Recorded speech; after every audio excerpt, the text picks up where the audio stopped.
Alright, today we're going to be looking at removing and replacing a beer pump.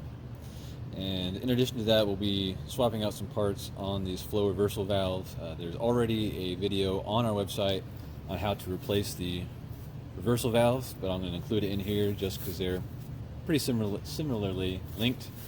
First thing we want to do is make sure all of our gas connections are closed. So that includes the keg tap gas flows are closed here on our main regulator. All the valves are horizontal, you can see there. We also want to pull the keg taps off the keg so that no liquid can be flowing through it at any point here. So when you got all of your gas connections closed, your keg taps are off the keg, we keep moving. So the first thing we want to do is clear a path to get this pump removed. So there are the notch here. This is for our exhaust line, and a notch right above this little brass block, and that is our CO2 intake for the beer pump, and it's labeled there as well. So what you're going to do is just flip up, a little click there, that guy pulls out, and then you just kind of pull, let's see if I can do this here, out and up. That removes the notch there. And there is, on the underside of these guys here, and you can see this on our flow reversal video that's already up.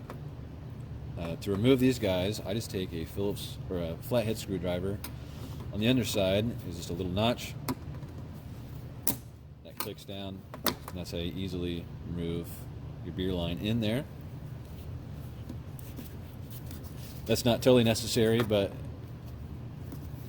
what you're going to want to do is on the underside of your reversal valve here are two more little notches, and you just press down on those. Hear them click. It's being troublesome. And that pops out like that. So now you can see that there's two screws here. There are two screws on the back side as well. I just use a power drill. It's a 5/16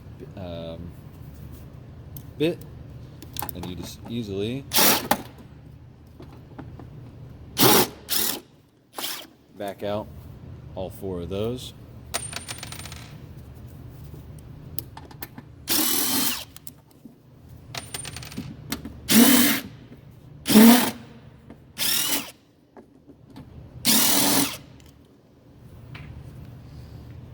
Just like that. So to put on your new pump, you just will set it back on there with your four screws.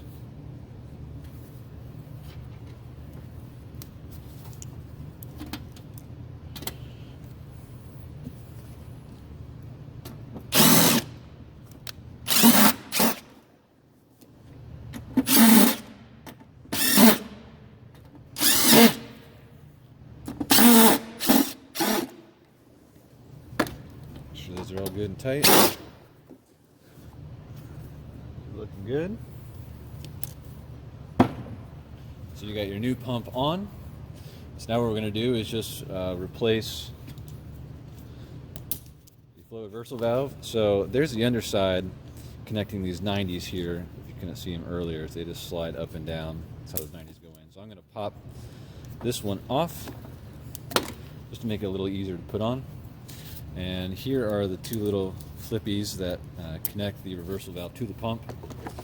So it's kind of just easier just to put the new valve on first. Take your flathead screwdriver and you can hear that click in place. There we go. And we're going to put 90 back on. 90 back on, and then we just got to connect our exhaust and our intake, and so the exhaust will fit in a hole right there, and that just slides back into place. And same with our intake, little notch there, click it in, and you're good to go.